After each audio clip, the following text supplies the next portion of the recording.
Well, hi there, everybody. Welcome to the show. Look at that. 6 o'clock on the button. What do you think of that? I'm glad it happened. I, I loved your little, before we went on the air, Dana was like, now, are we going to start right at 6? That's because you're like, do you have your earbuds? I'm like, yeah, they're right here. Just like, I'm gonna be fine. All I'm gonna do, I Okay. don't have to push a button to the buttons. All I have to do is plug them in, plug them in. Okay. See, Well, here we are. And hopefully everybody knows this already, but just in case anybody needs a reminder, and I'm sure a couple of people will wander in halfway through and they'll be like, what's this? Because that always here's happens. the reminder: life is unfair, kiddos. Yes, in case you needed that. But also, we will be watching Star Trek Deep Space Nine tonight, and we will be watching the episode from season two, The Alternate. So if you have not already done so, queue it up on your end, whatever you have it on, Netflix or Paramount Plus or Prime or DVD, whatever, wherever you're going to watch it. Go ahead and queue up The Alternate and just have it paused on 00, and we'll start here in a little bit. But first, our customary chit chat to start. So how have you been, Dana? Pretty good, all told. Yeah. I think last time we talked was last week. See, with everybody. Well, we Yes. did. There was the Sunday um The live patron stream, hangout. the Yeah, patron yeah, hangout. yeah. Um, yeah, not a whole lot is super new since then. We're getting towards the end of the semester.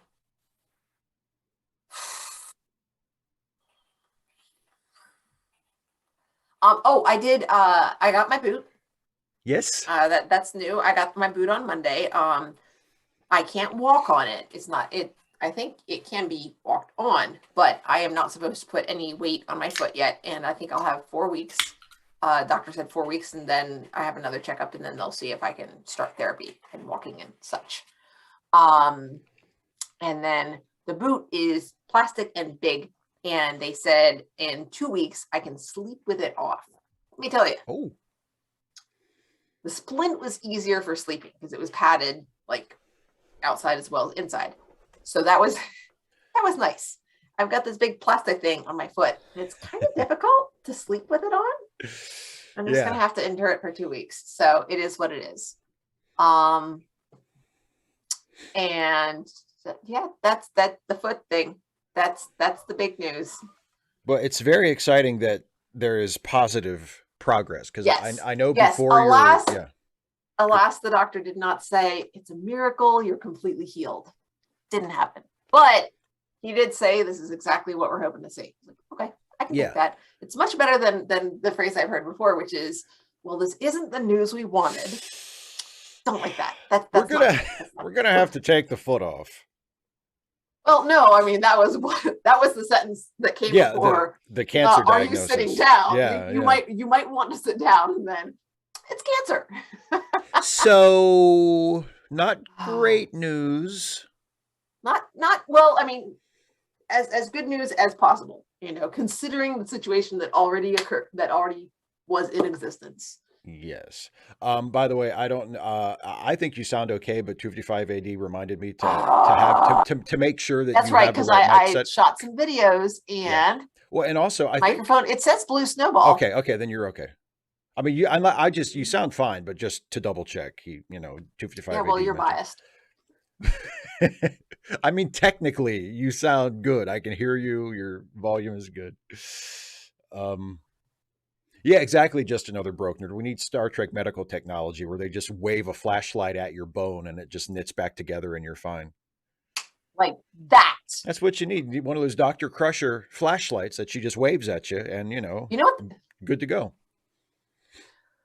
As now, I will say, Saturday I was in a funk because it was beautiful outside, and Mhm. it's and then I overheard some teachers talking about how it's supposed to get up in the 70s by then. So I'm like, suck. In November at the time. Yeah. Yeah. Well, in Georgia, I mean, we're in the South, and I'm just like, because I can't go for a walk in the park. I can, push my little scooter and then sit down and look around at everything that's beautiful. I can't walk. You can't walk. You can go for a hop. I don't want to do that. I said you I could. will say, and I don't think I told you this. I fell off my scooter for the first time yesterday afternoon. Oh no.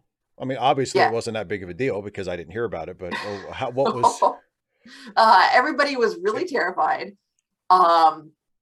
But like I twisted as I fell so that I fell on like my hip and my butt, and I have a fair amount of padding.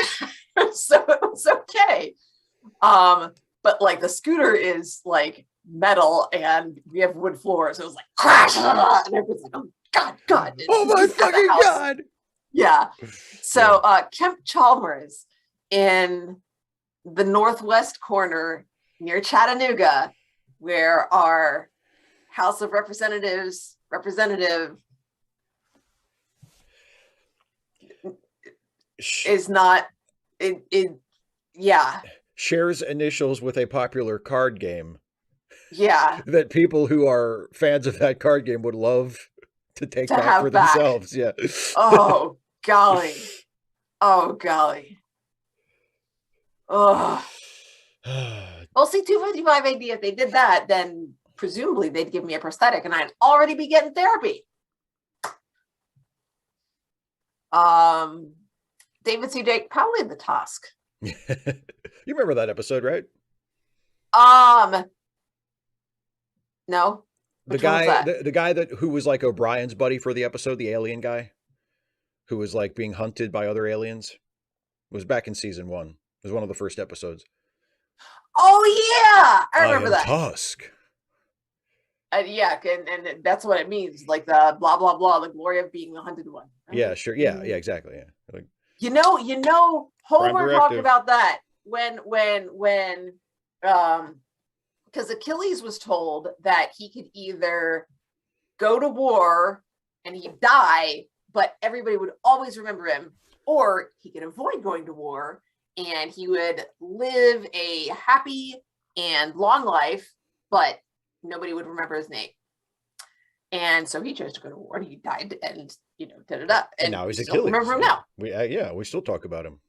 Well, in the Odyssey, Odysseus goes down to Hades and he visits with a number of people before he gets to talk to, I think, Mentor is who he's looking for. I don't remember. Maybe it's Nestor.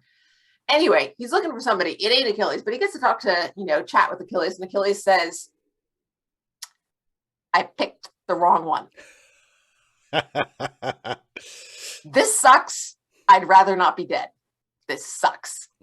Well, I always said that his yearning for glory was going to turn out to be his Achilles heel. Nope. You're not going to give me that one? Well, I would if it was funny, Steve. Damn. I ain't even sorry. It's the truth. I'm sorry. I'm sorry. It's the truth. But I'm sorry. It's the truth. But do you understand why I had to go for it?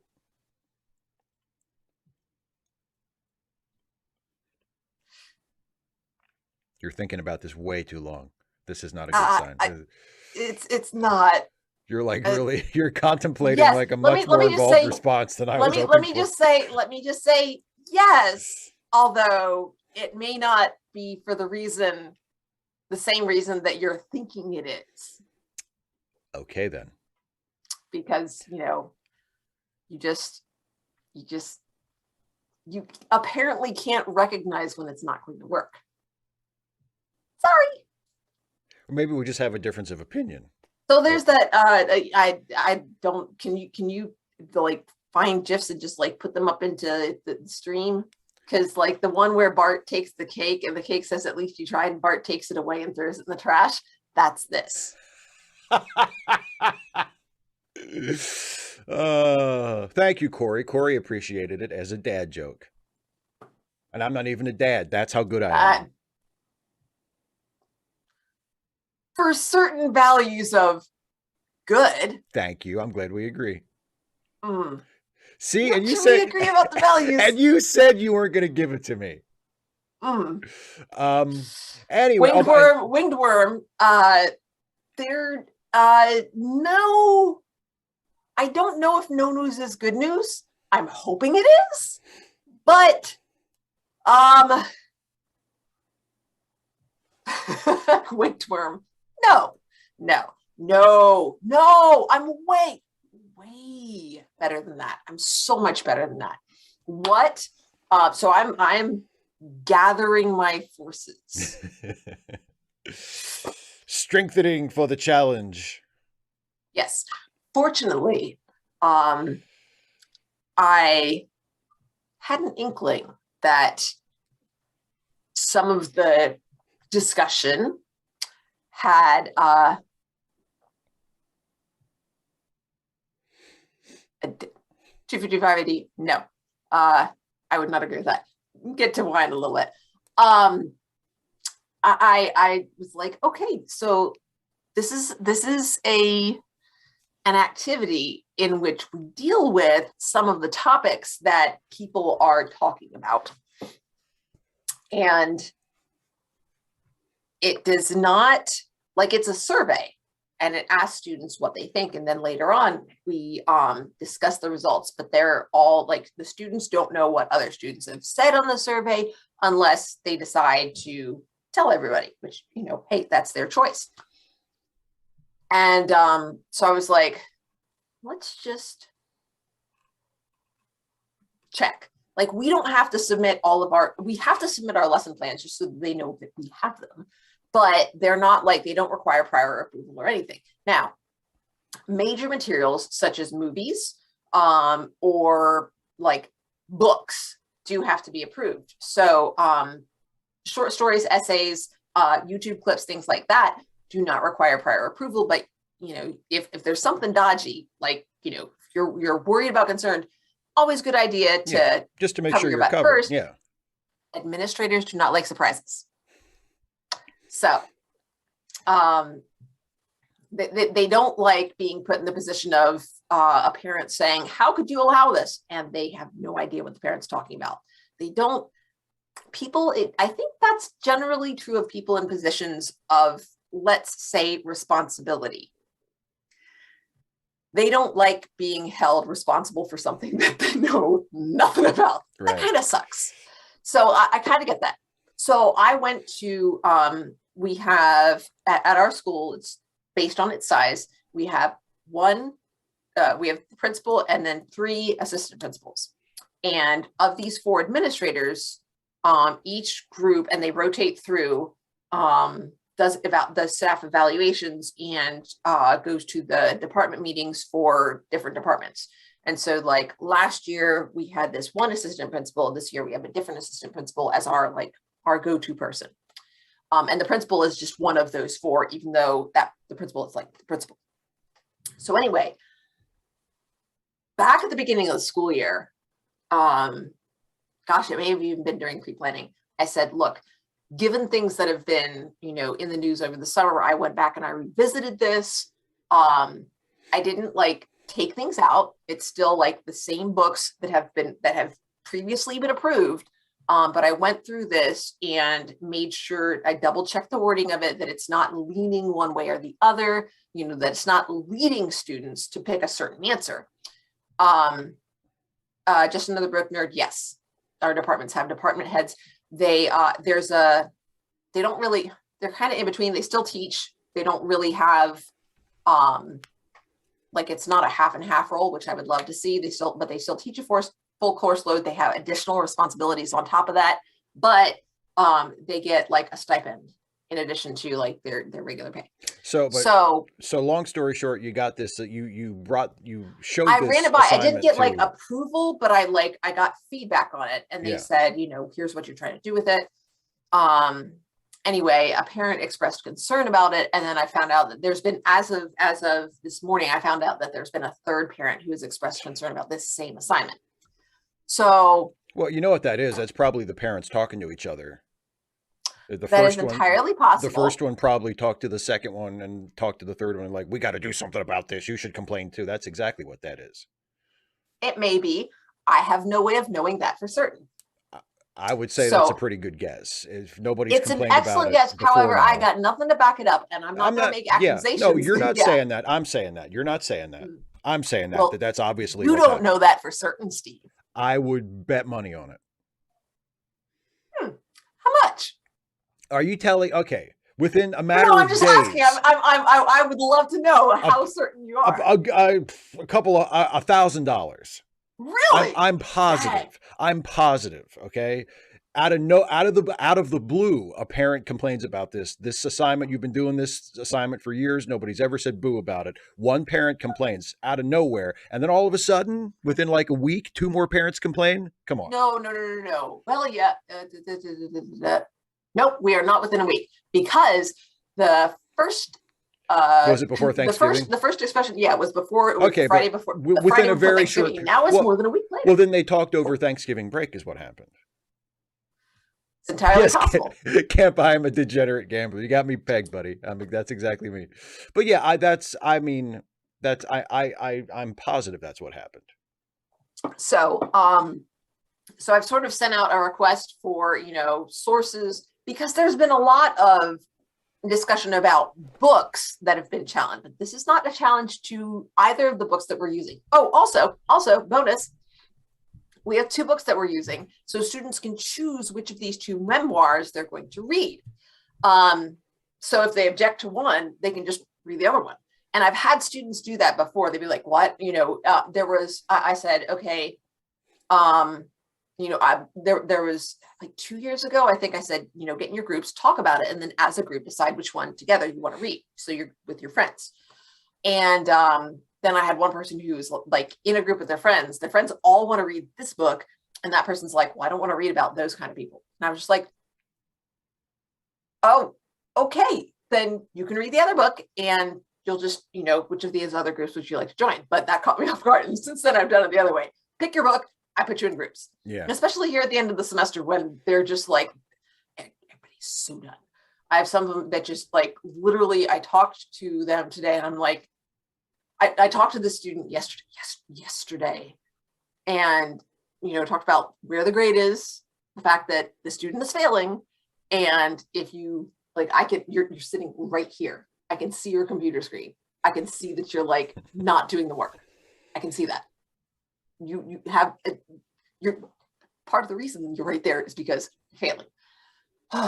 They're just like, so tell me about, the choices you're making. If you know what your grades are, you know what you need to do to bring them up. And the student is like, well, it's not fun. I'm like, okay. So how old are you? 15. Are you just wait until you're 16 so you can drop out? No. Oh, you're not. No, I'm going to I want to graduate. Oh, okay. Why?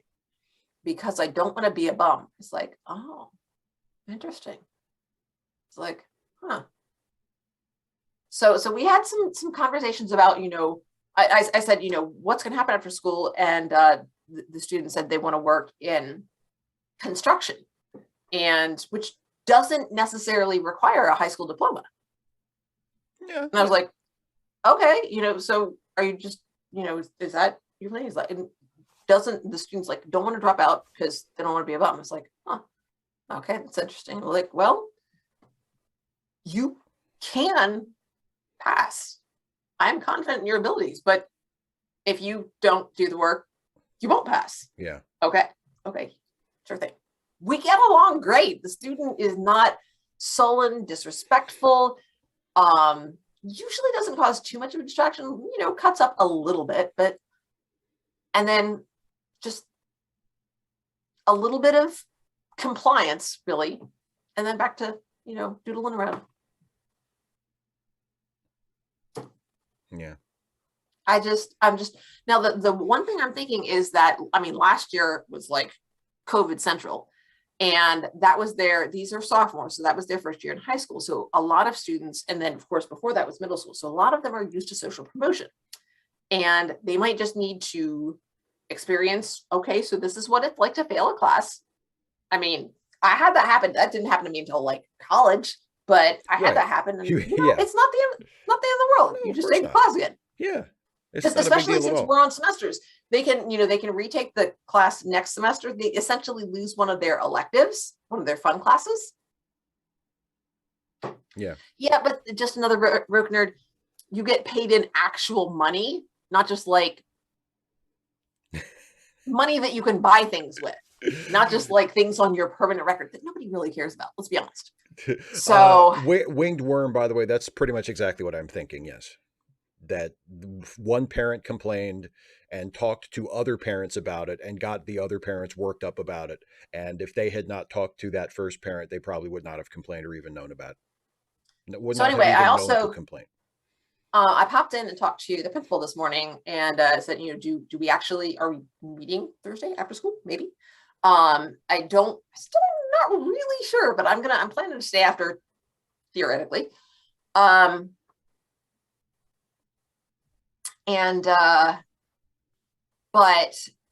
thing that the principal said that I think is valid, although I have reasons for why I haven't done it that way, is that there's no context given for this survey. It's this survey and the reason I've done it this way is because it's to introduce these ideas because they connect with the books. Right. And so then as you encounter these concepts and these themes in the books, it's like, oh yeah, that's right. Here's how it plays out in this particular situation. The context Here's comes later. Exactly. Yeah. So it's it's a hook. These are issues that people disagree about, and it provokes interest.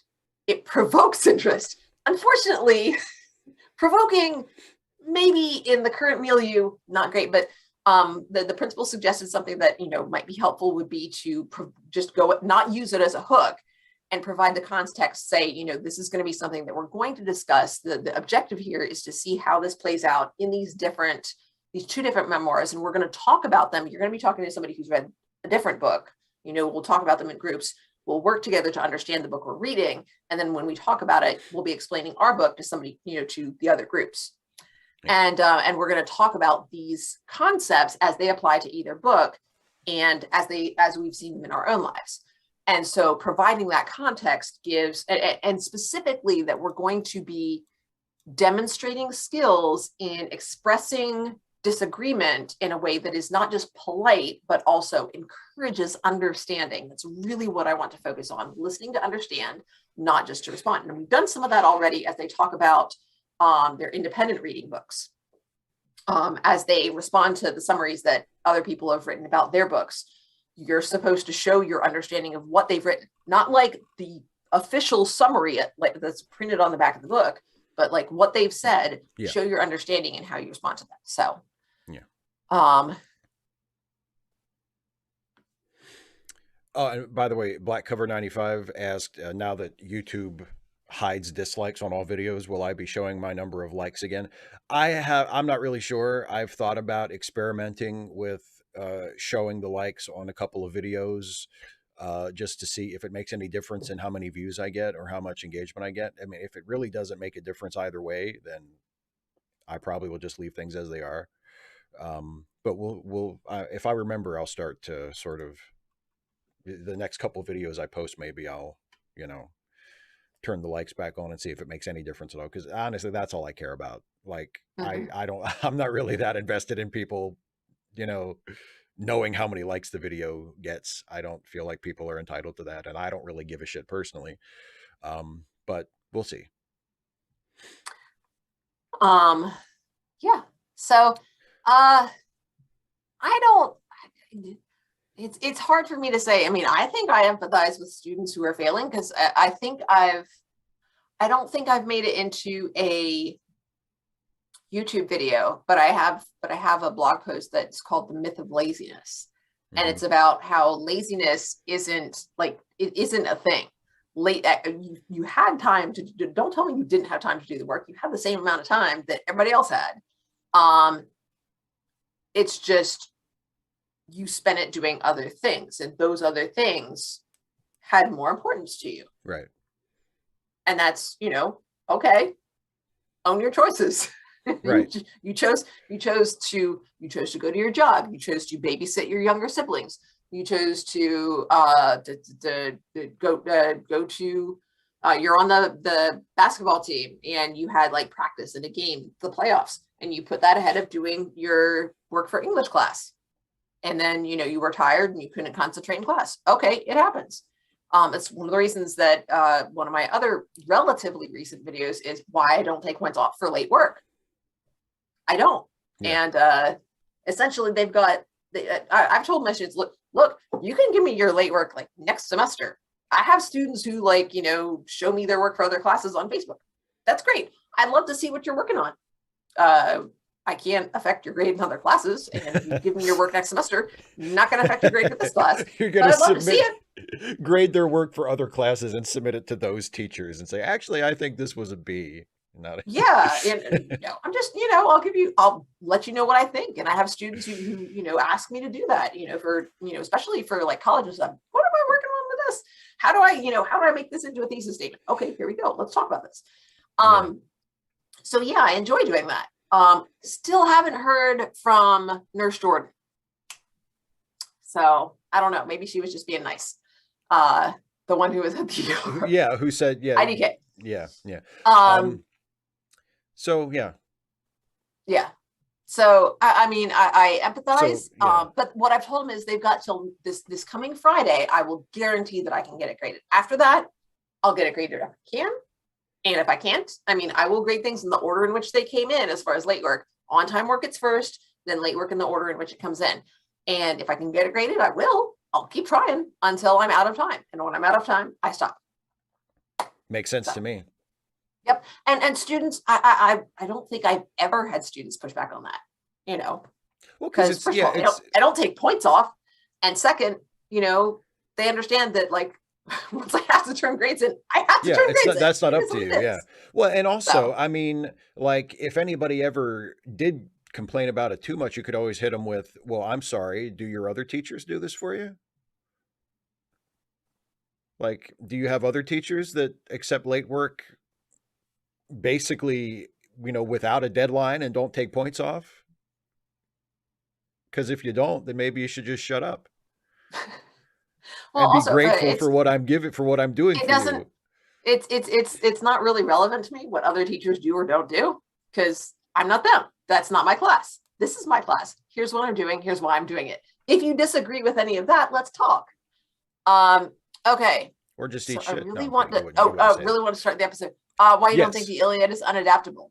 Wait, was it Iliad or Odyssey? The Odyssey. Because of it was because the morality of Odysseus is unrelatable to people, which I didn't really get when I read it, but it was a long time ago when I read it in college. So I didn't think his morality was all that out there, like unrelatable, but. I think the prioritization of values is different.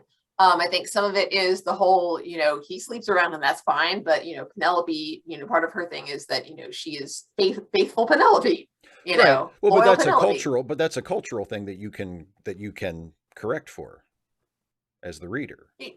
Well, I'm not really correct for, but you just say, okay, this is how they viewed it. Just because the character's values aren't your values doesn't mean there's an obstacle. Doesn't mean you can't relate to them Yeah. So, and there's different ways of doing that in terms of adapting it. You could, it's like way in the public domain. You could adapt it and change it to, both of the characters trying to stay true to their vows and what that means for, their situations. You could change it to, Penelope saying, I'm not going to marry you, but sure, I'll, it's an open relationship. We're just not going to get married.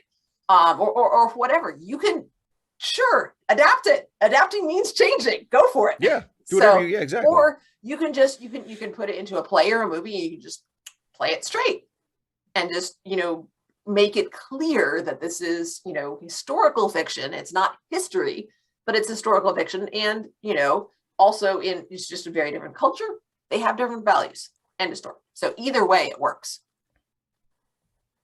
Kemp, no. And normative, nope. You are.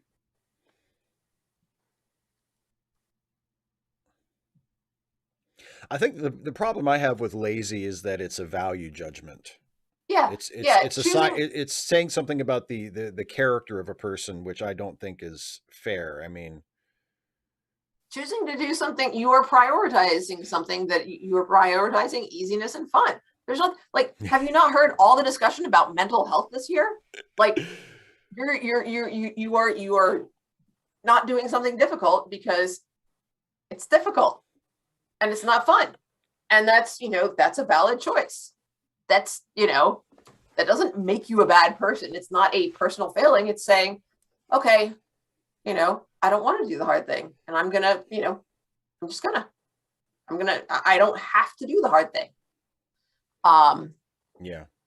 So Anyway, shall we get to the business at hand? Shall we? Yes. I may need to let me check and see. Yeah, make sure that you need. Yeah, because I had to sort of reload my Yeah, we're at episode. 6:31. My bad. I had a lot to say about That's okay. school. That's Oh, okay. and I'm not even sure. Did we skip episodes? Yeah, I'm on Rivals. we're on. It's Go back.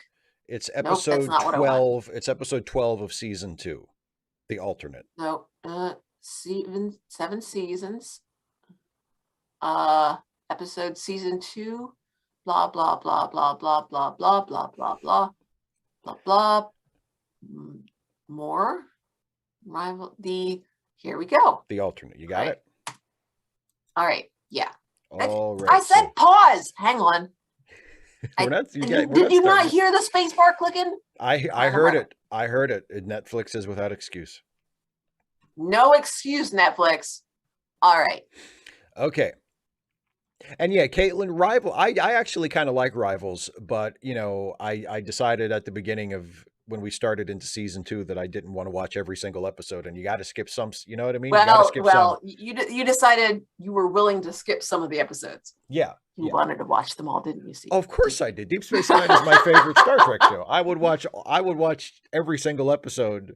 Like we could watch if you said, "Hey, I got nothing to do. You want to watch 3 episodes tonight?" I'd be like, "Hell yeah." I'll DVR wrestling. We can watch all the Deep Space Nine you want. But but yeah, I wanted to skip so that we're not still doing this so that you either don't just completely lose interest or that we're not still doing this in 7 years and we've finally gotten to the end of the show. It's been 84 years. Oh, I can do my Bill Paxton. Are you ready to go back to Titanic? That's my Bill Paxton. Little old lady was better than your Bill Paxton. May he rest in peace, because he's dead. Oh, I forgot that. Yeah. Yeah. Yeah, I don't mind that as much. He can't hurt me anymore. Anyway, I'm sure he was a very nice man. A very nice man who had no discernible talent as an actor, but a very, very nice man, I'm sure, in person. Also, I don't think that talent matters significantly either. So, well, it matters if you're an actor. No, it doesn't. Okay, well, then skill. There you go. Aptitude. Precision matters, Steve. Talent and skill are different things. Okay, no discernible skill, acumen, proficiency. Skill. Okay, skill. Anyway, Black Cover 95. I don't think Stuffy is Rom. You think maybe the voice is similar? You think Stuffy sounds like Rom? I don't think so. Rom is a little more. Maybe because he's. Brother.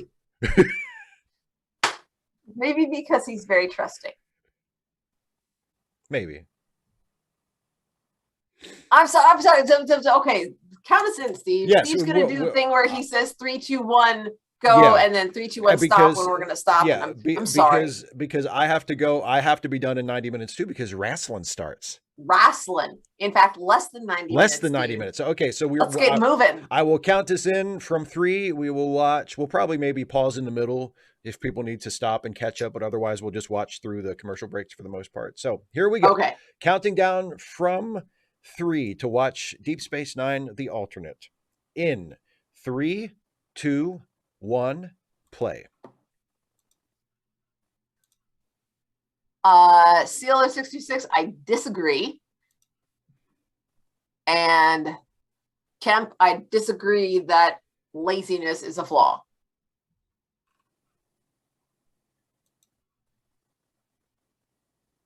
Look, sweetened fruit soda with no calories. Flavored seltzer, also with no calories. With no sweetener. It tastes good. Why do you begrudge me things I like? Because it doesn't taste good. I'm Raw. not making you drink it. Shush, like... shush. I'm trying to watch a show. Yes, Quark.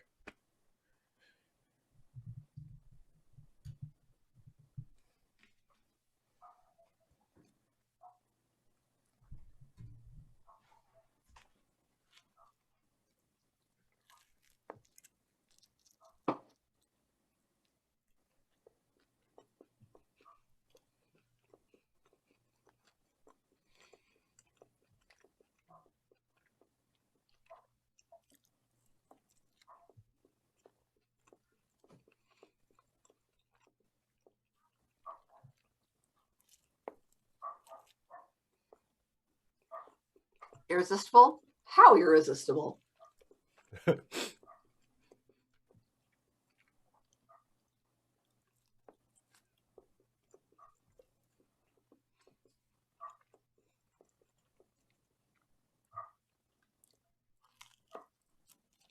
Maybe half an ear. No, Caitlin. There's no W in wrestling.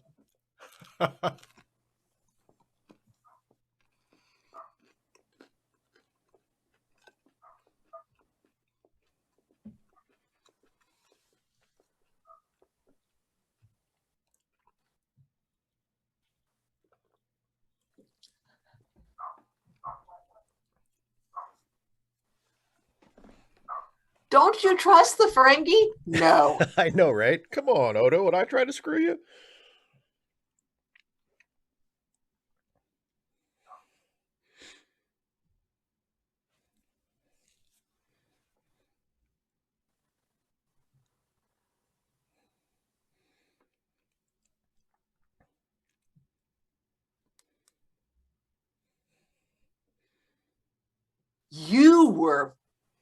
You were swindled. Bamboozled. No pizza for me yet. I'm trying to be patiently awaiting it, but the patience is very, very challenging. I'm being patient in so many ways. I have to wait to walk. So I'm just like chewing gum, a lot of gum, and drinking peach soda. Oh, is this the dude? This is the dude, yes. This is Dr. Moron.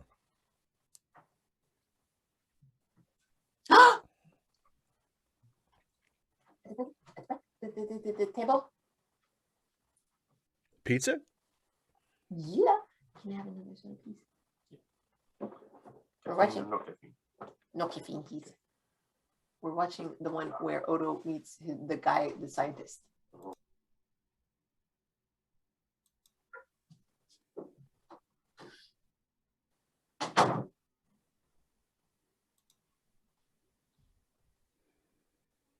Old friend. Thank you.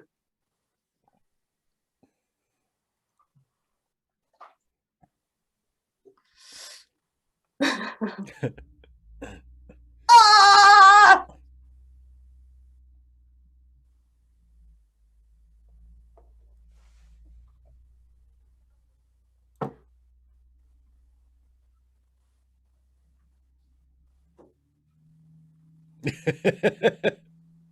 He doesn't like it. I don't like it.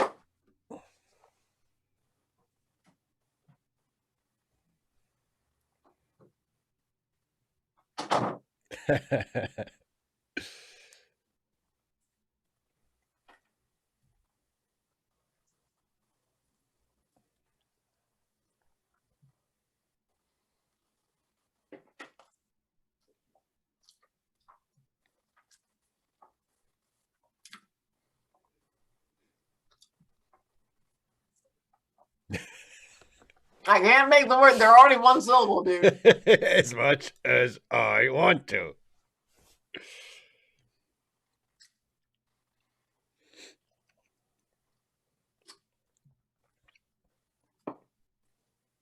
Why?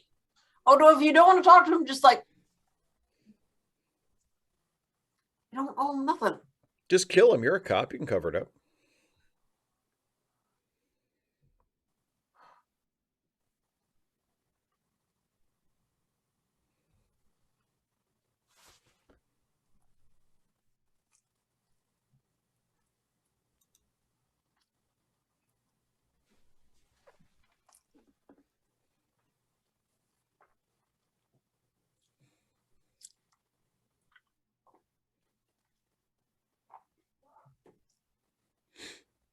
I don't know. It seems a little self-centered.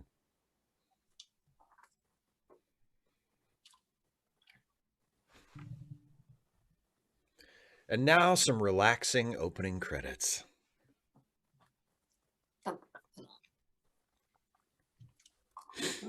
And I just want to point out that Dr. Mora is played by one of my favorite TV character actors, James Sloyan, who is one of those guys who has been in everything. He has also been in a bunch of other Star Trek shows besides this. He was the scientist who was responsible for the weapon of mass destruction that was used in the war that Neelix fought in Star Trek Voyager.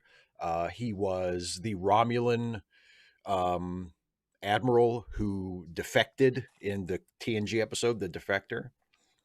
He also played a Klingon in an episode of TNG. He's been around in Star Trek. He was also in a couple episodes of MacGyver. So he's one of those guys that's just he pops up. His very distinctive, raspy voice. TV shows that you like. Yeah, MacGyver and Star Trek. What other TV shows are there? Well, like Kemba, I don't know if he's still alive. I hadn't heard that he died, but I mean, he's not that famous. I suppose he could have died without me noticing. Let me look it up.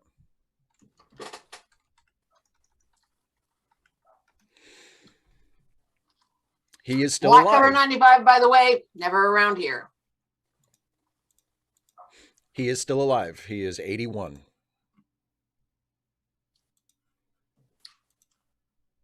Yeah, that's right. Azalea, yes. Mora is the defector, yes. Admiral Jirac.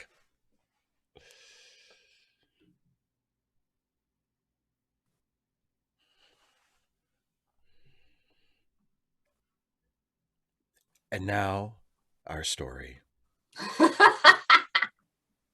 Yes, Winged Worm, you're right. There's also Perfect Strangers. So those are the 3 TV shows. You know, I should have gotten that. Star Trek, MacGyver, and Perfect Strangers.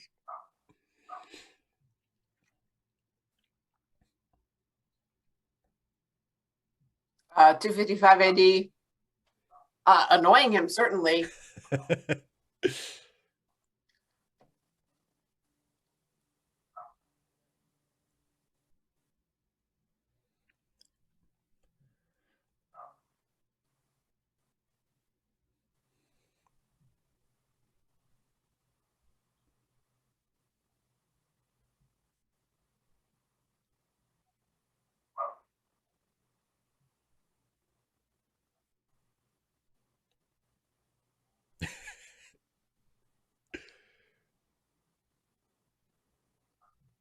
When's the last time you went to your room?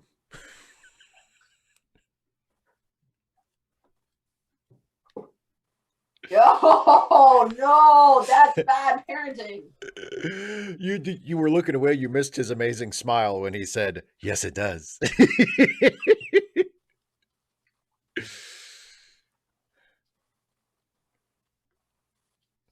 I mean, the appropriate thing there is to say, you know, that's a valid question. I don't know. Let's ask your teacher.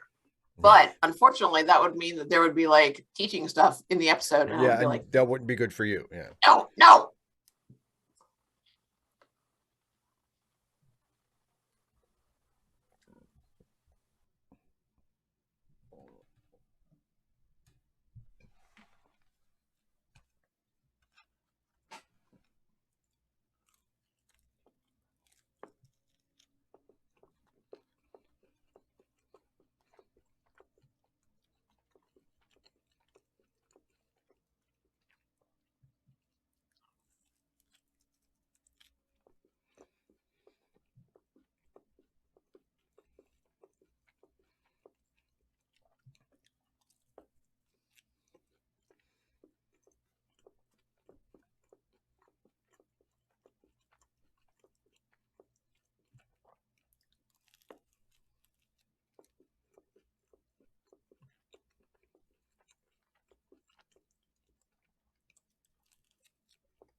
Dr. Morris says he thinks he has found the origin of your people. Is that qualified enough for you?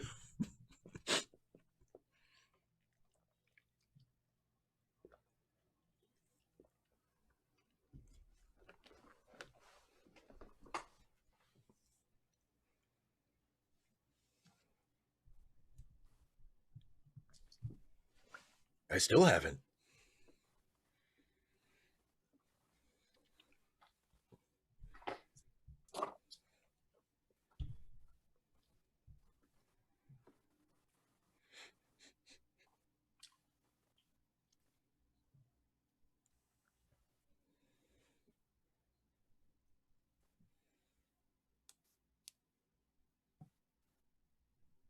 You tell it, and then I'll interrupt and talk over you.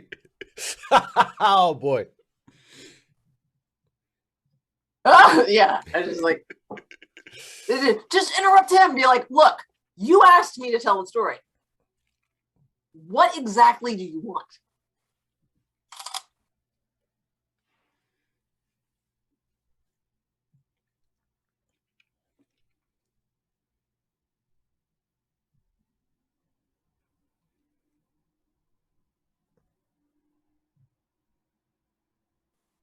The response is good. CLO 626, exactly. It's true, I'm a monster. Ah, good times.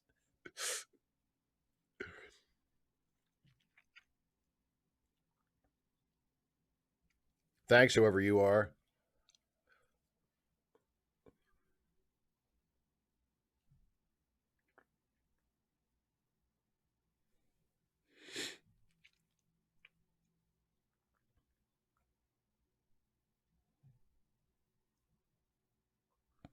Oh, they beamed down into an Anasazi village.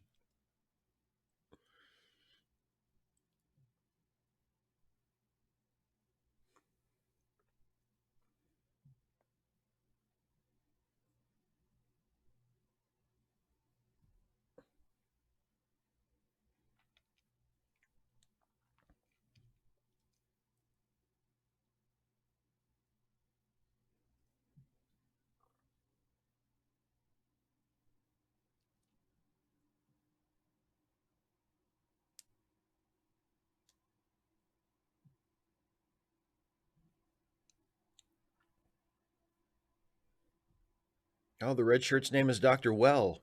Oh, he's got a name now, which means we're not supposed to think that he can die. Yeah. He even What's has my a name? last name. What's my name? You have a last name, guy. Do I? Mommy,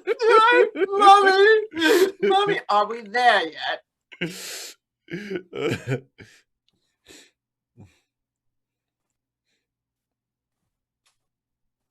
God, I'm so excited.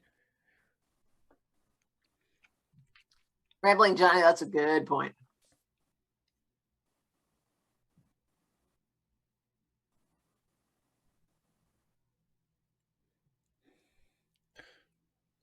Oh man, I think the planet wants its sundial back.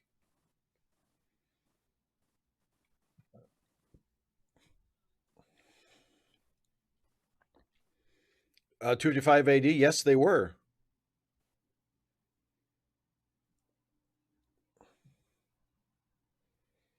Stand.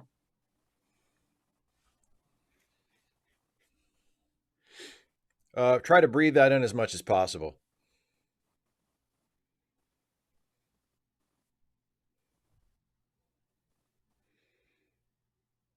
Didn't they ever watch Indiana Jones?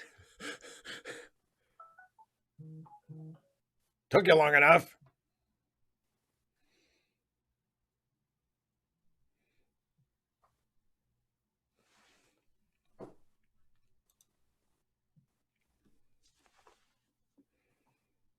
It's just Kringle, exactly. If only more ancient sites dropped rocks on people who nicked the artifacts.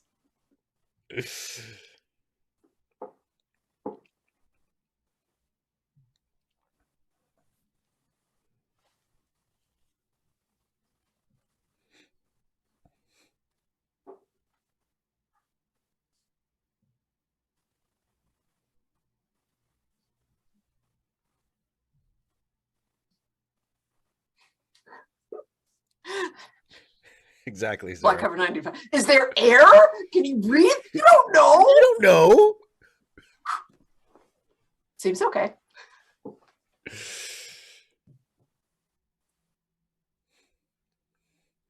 All right, I'm out of here. You all suck. My one chance to kill him, and I blew it.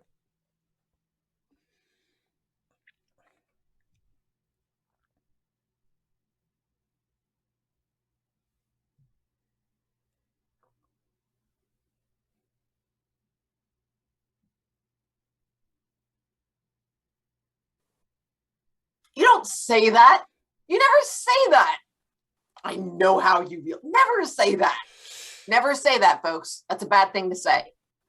I know how you feel.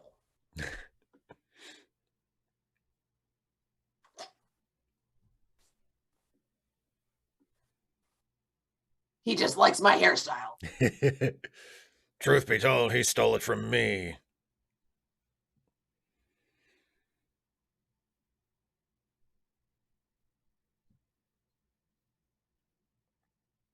But my giant jumble game is almost ready.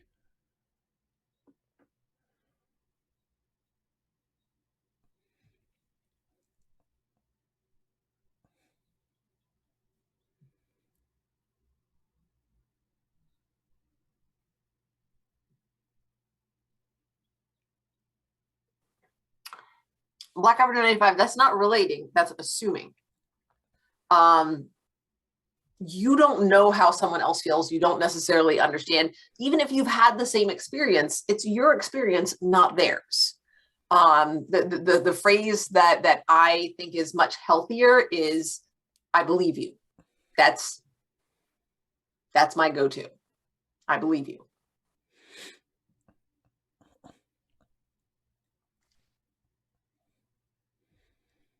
Don't be touching them. They caused an earthquake. A statue. I'd have that thing behind like 20 force fields. They beamed it up and it caused an earthquake.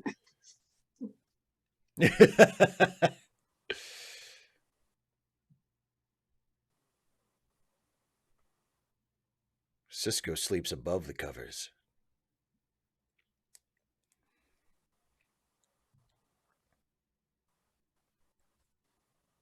Do I have time to get some coffee? This better be good.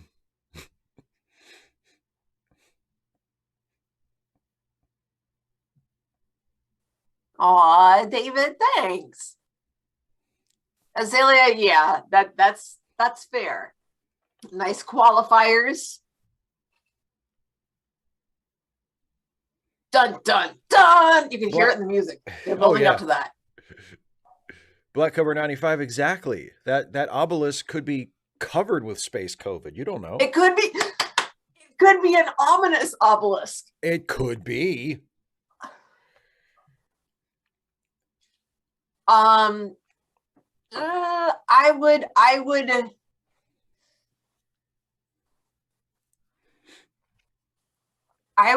hesitate on that.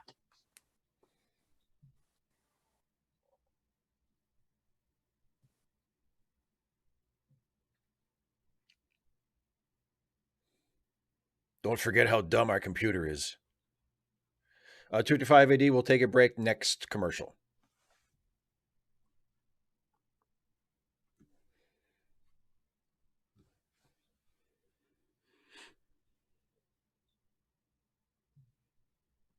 We'll crawl up in there after it.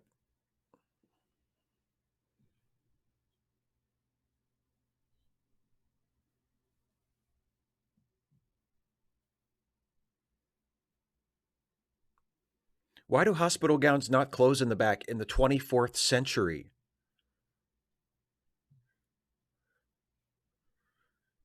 Most of them do. He deliberately gave her one that didn't. Bashir was like, yeah, try this one on. It looks about your size. I'm still a bit of a perv, as it turns out.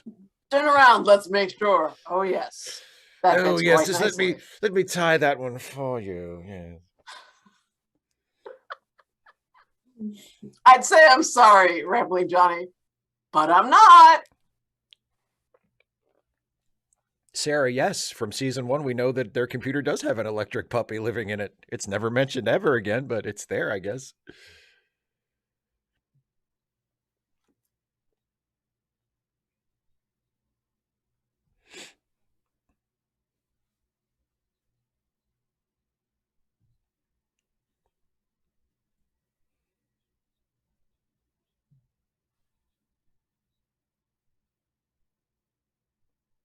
Or it might not.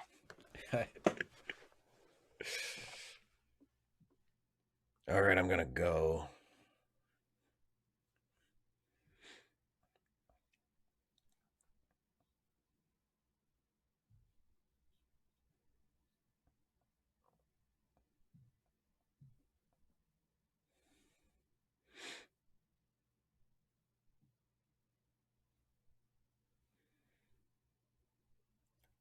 All right, I guess I'll just go.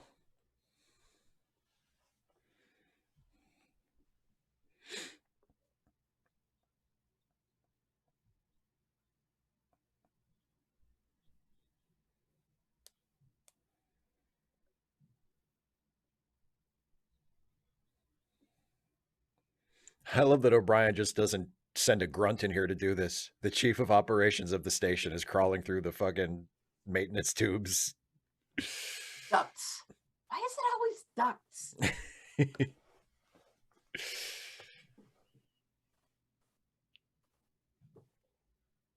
Well, yeah, Bashir's not pervy on him. Yeah, exactly. Yeah, he doesn't want to see Dr. Mora's ass. Exactly. That's, again, supports my idea that it is a deliberate choice on the part of Bashir. As soon as they brought Jadzia in, he turned to his nurse and said, "Fetch me the special gown. The one I've been keeping for just this sort of thing." I've been waiting for this. Excuse me. I've been waiting for this. I've been waiting for this my whole life.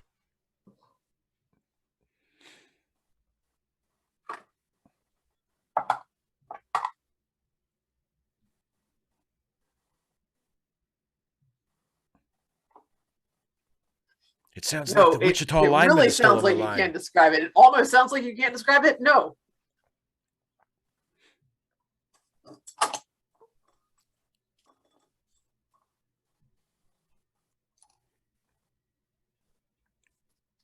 Gonna need some confirmation on the wife thing, fellas. Seriously, don't tell her.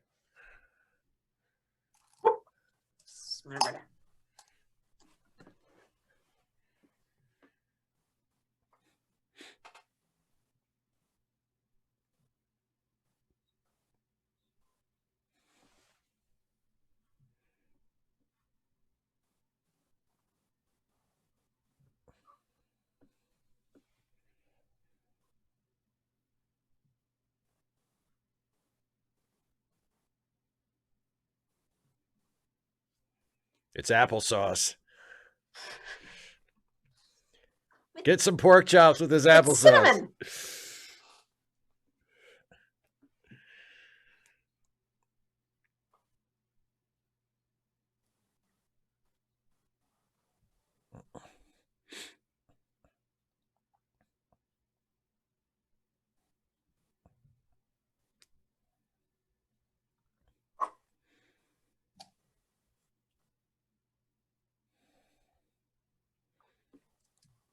Yes, sir, Bob. We're watching The Alternate, which is episode 12 of season 2.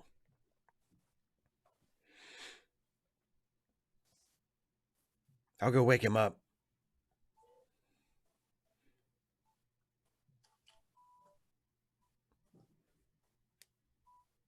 Feel like drinking Klingon coffee before calling it a night. Think about what you just said.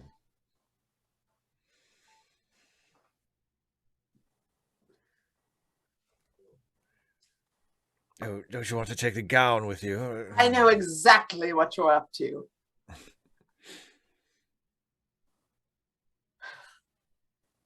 She ain't the perverted one, Julie.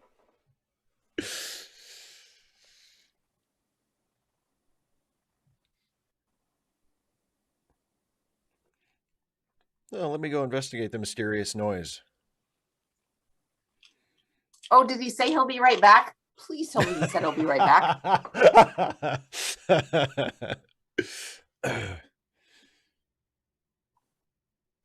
He's so smooth. Ooh, except it doesn't say ominous music. No. Doc Ock! Oh, God.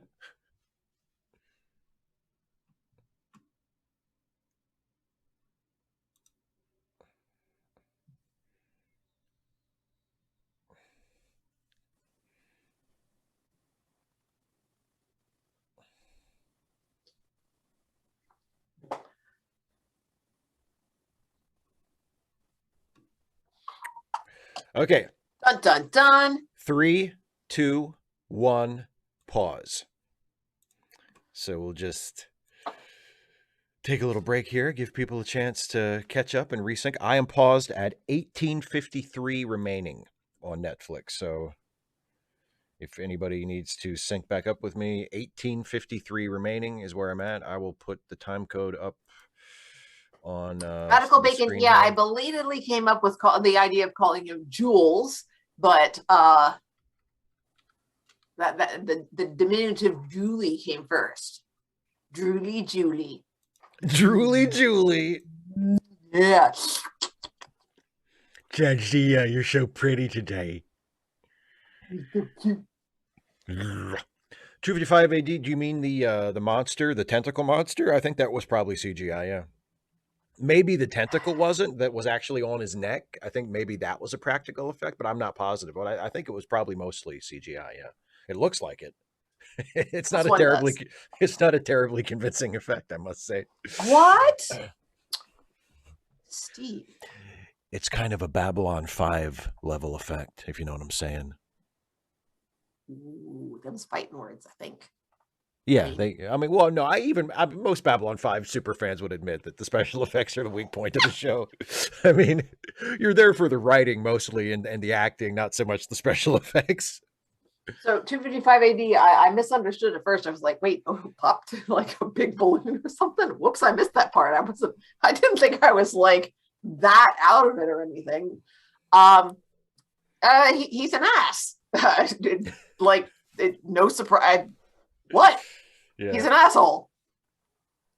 Oh, no, winged worm. No, not Jules. Jules. What, with 2 O's? No, Jules. Like, oh, Jules. The family. Like Jewels. Yeah. Yes. Like the family Jewels. Yes, like the family Jewels. A precious jewel. 255 AD, Odo's. Yeah, dude's an ass. His pop. His old man. Nope, not going to say it. His daddy. His curator. His daddy. I remember I was at we used to have a thing around here called the Western Maryland Blues Fest, and one year one of the headliners was John Lee Hooker Jr., who was actually really, really good. Like, you hear John Lee Hooker. Does anybody ever call him Johnny? I don't know. Because like in this thing. You hear John Lee Hooker Jr. and you're like, oh, so maybe, but no, he's great. And he had the bass player in his band was this skinny little white kid who looked like he was about 18, but he could play, like, he was great. And late in the set, John Lee Hooker Jr. goes around and introduces the band, and he gets to the bass player, and I can't remember what the kid's name was, but he introduces him and he says, and in the front row, that's his daddy down there. Of course, that's his real daddy. I'm his blues daddy. Black Cover 95, I'm going to disagree. If you've never seen Malcolm in the Middle, I think those are some great comedic parent characters. I really like both of them. Yeah, I wouldn't say the parents of Malcolm in the Middle are assholes.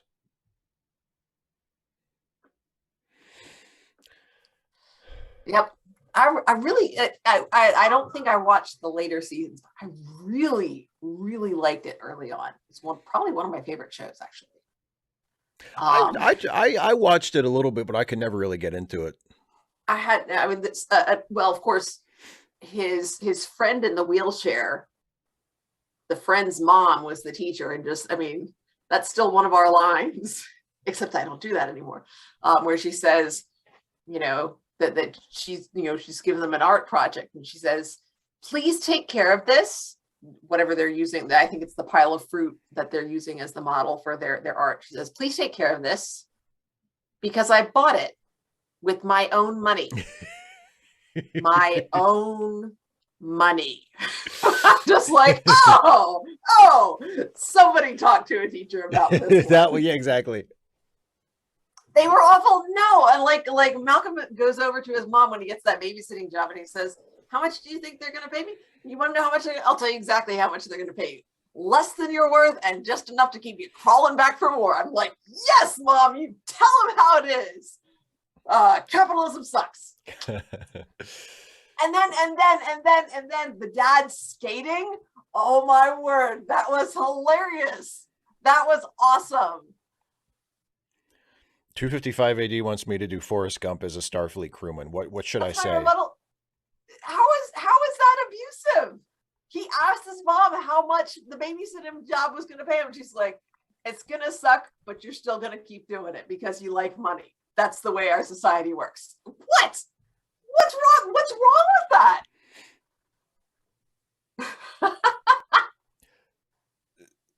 So what should I say as Forrest Gump as a Starfleet crewman? Do you have any ideas?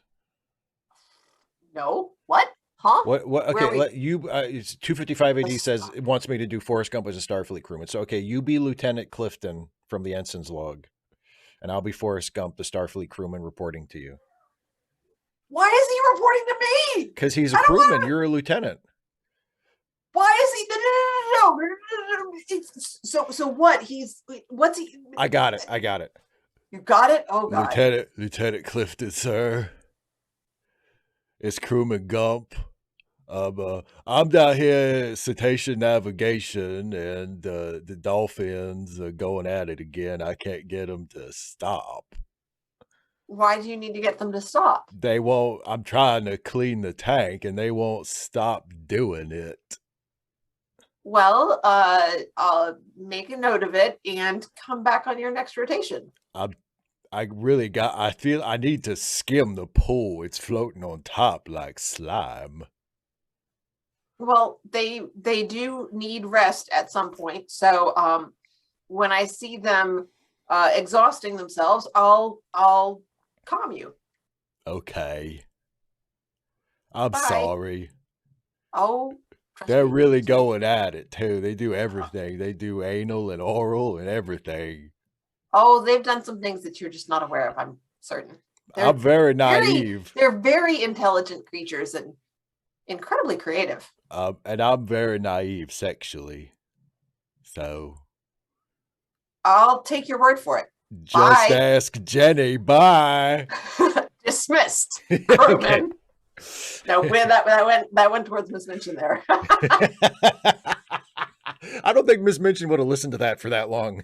Yeah, it went towards Miss Minchin at the end. She would have cracked somebody with a ruler. Oh my God. No, with her cane, obviously. Stop that cane into somebody's toe. Crewman Grump, you are dismissed. Is that clear? Exactly. That's why they call it a blowhole. Yeah, Miss Minchin wouldn't be down there in Cetacean Navigation, that's for sure. No. Consorting with the dolphins? I think not.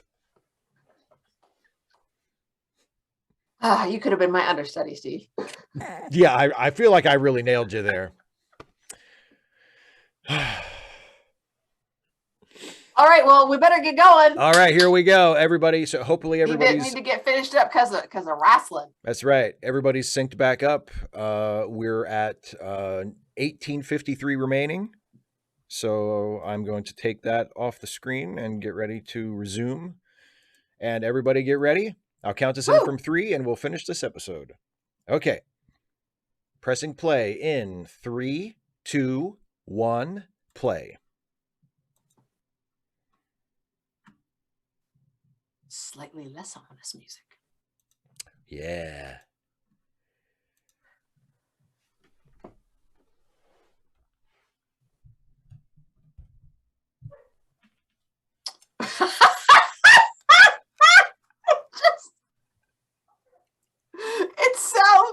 bad. It was just behind me. And it was big. But it was big. I can tell you that. I Julian, did- you perv! I didn't see it, but I could tell how big it was.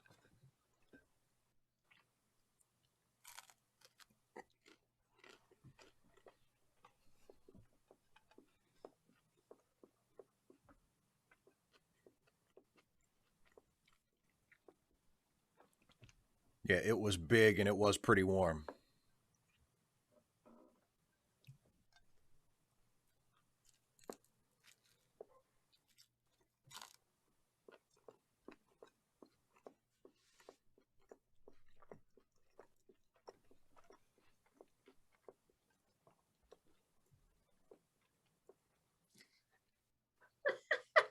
Don't you mean a resident?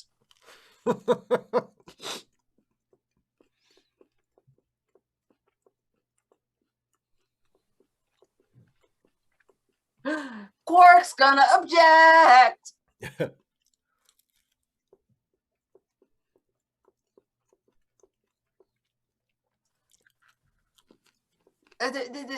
Oh no, don't engage him.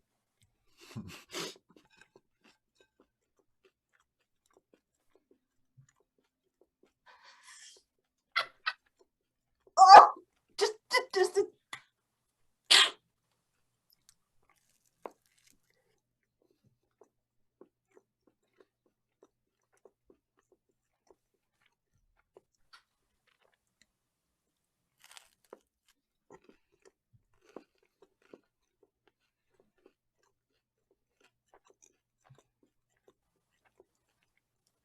step by step.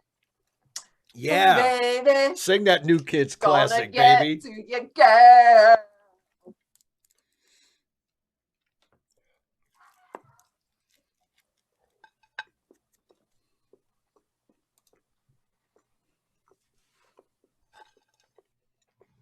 I think Odo's the dick. Ah, nice.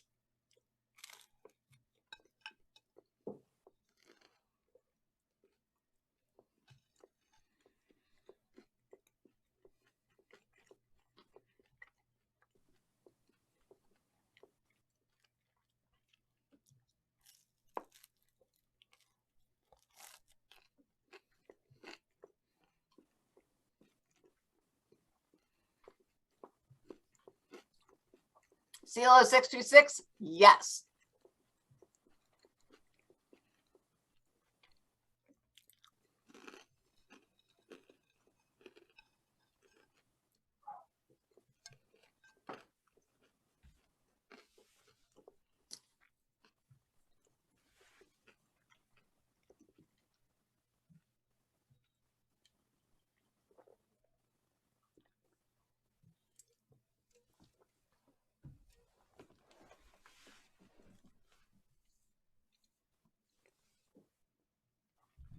Maybe if you hadn't been such a jerk, things would have gone better.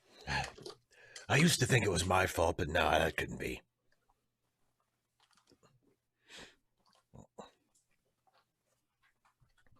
And in the end, it doesn't even matter.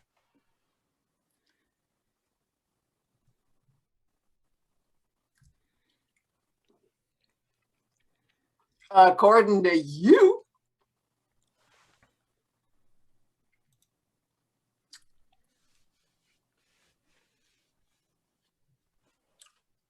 Oh, are you admitting that you were wrong?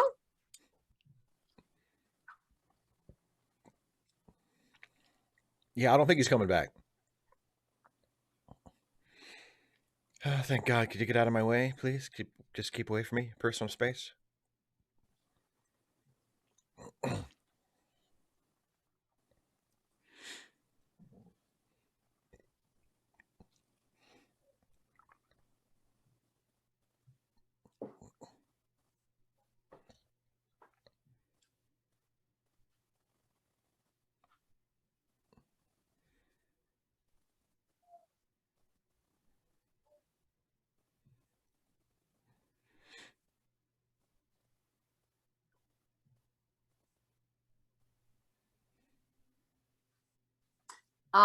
Sorry if I wasn't clear. I don't like this man.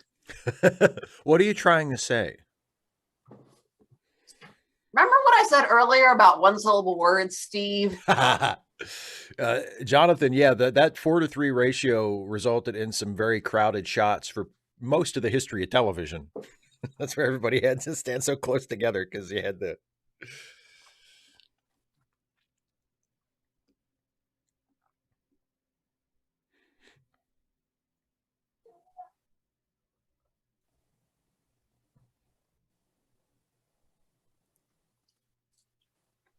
That's nice.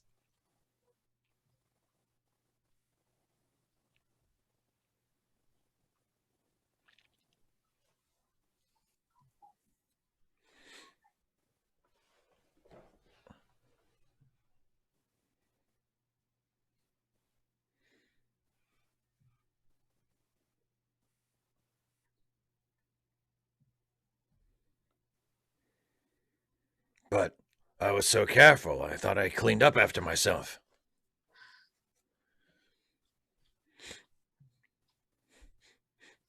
No, laugh effect. I'm judging him by how he's acting now. I don't know how he acted in the lab. I really don't. You know, a couple people in the chat said he literally tortured her. Okay. I have no knowledge of what he did. Yeah, just the way he's behaving toward Odo in this Yeah, episode. I'm judging him based on Presumptuous this. and yeah. Yeah. And just he's being just so rude.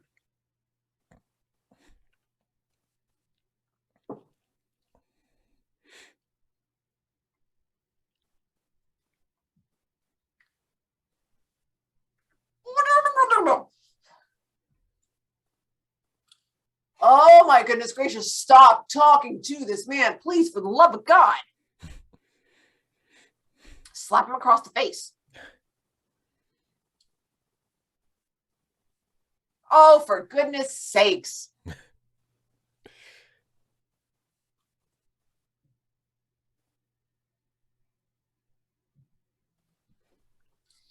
Don't, no. Oh.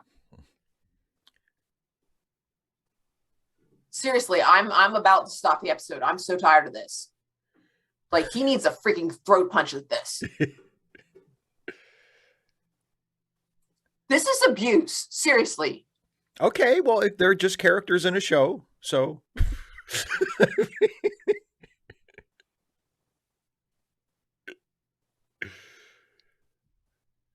Everybody except you.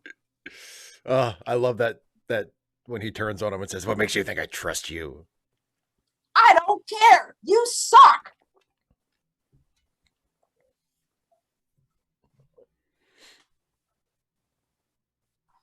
God.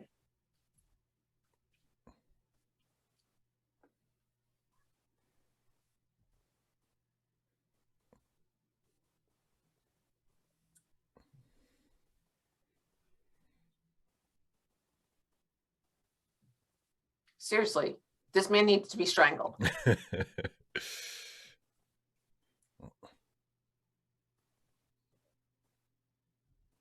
Because you suck. Why?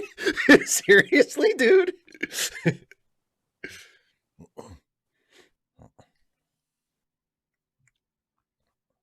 He's getting hot dog fingers. That's not good.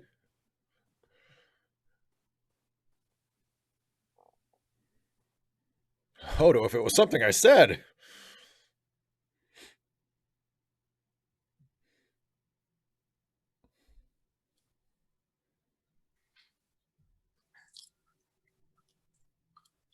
Bilkada, good.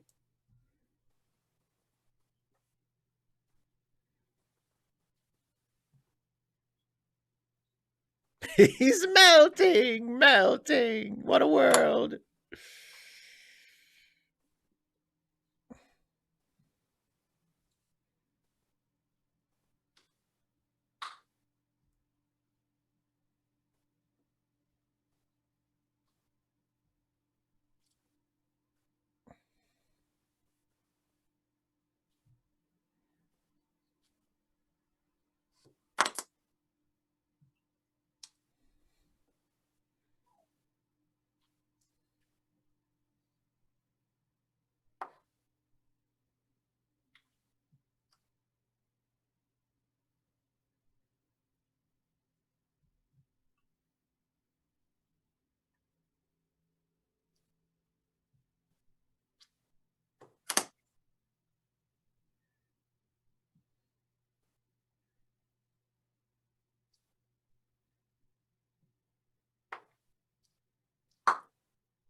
255 AD, is it the bubbles?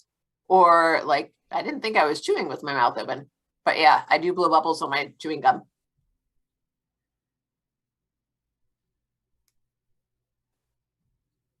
It. Oh gosh, what a piece of trash. I say we use them for bait. Anybody object? No, good. You're the bait.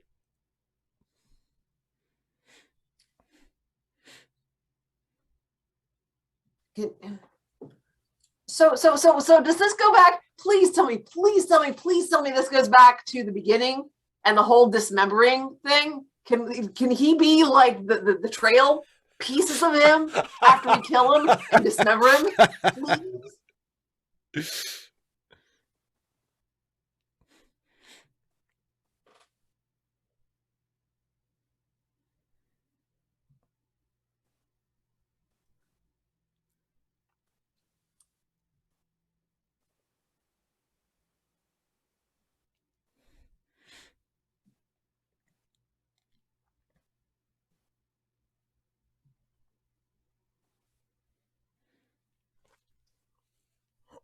Okie dokie.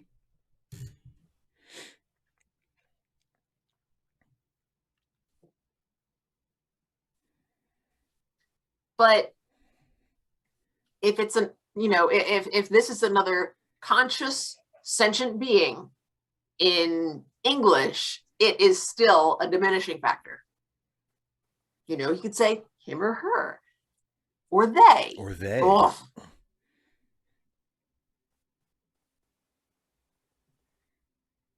CLO 626. Unfortunately, exactly not only will he live, but we get him back. Yay! And the episode where he returns is a really good episode, but that won't be for a little while yet.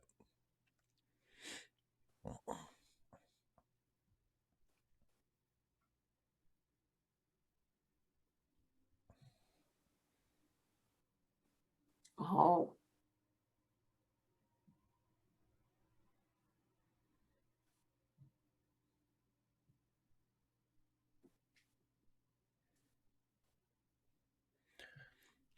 Although I do have an appointment, so if you could. Oh, you're not going anywhere? Please go somewhere else.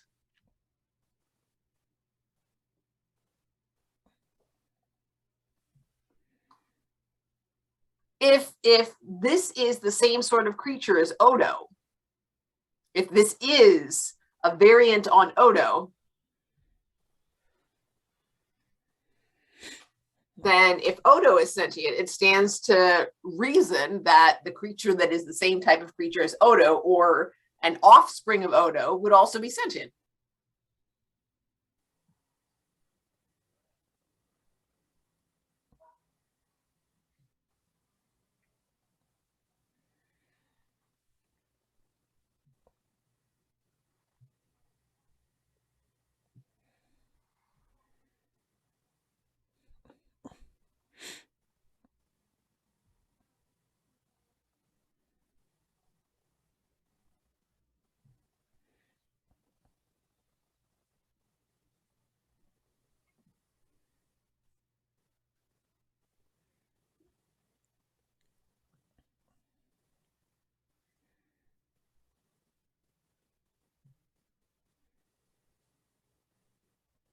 Kemp, if it was just a murderous blob, they could have hit it with some CO2 fire extinguishers and that would have taken care of it.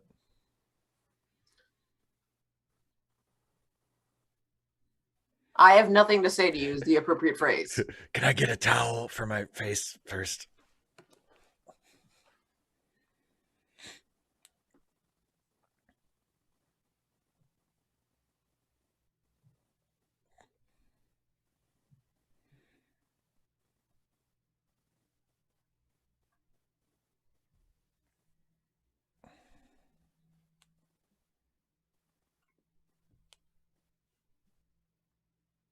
Get Dr. Mora out of here. Good.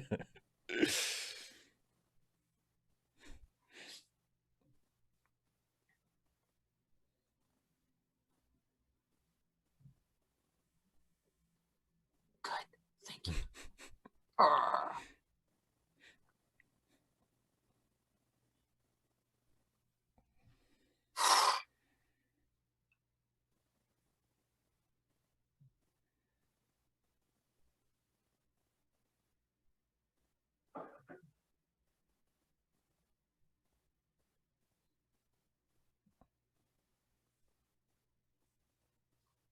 That's like a non-apology if I ever heard one.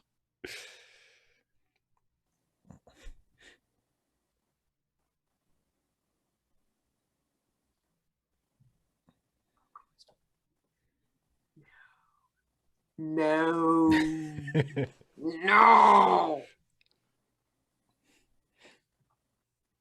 Like, and ugh. Why? What would you like about that? Love to know. What exactly would you like about that? Oh, The end. good. So tell me how you really feel about Dr. Mora.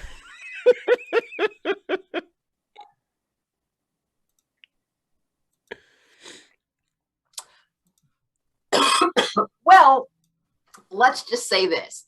I'm so glad that he didn't go after Cisco and say, you've kept Odo from me. He belongs to me. It's my property. You don't just take somebody's property. Why are you keeping him from me? Give me my shapeshifter back. Give me my shapeshifter back. Oh.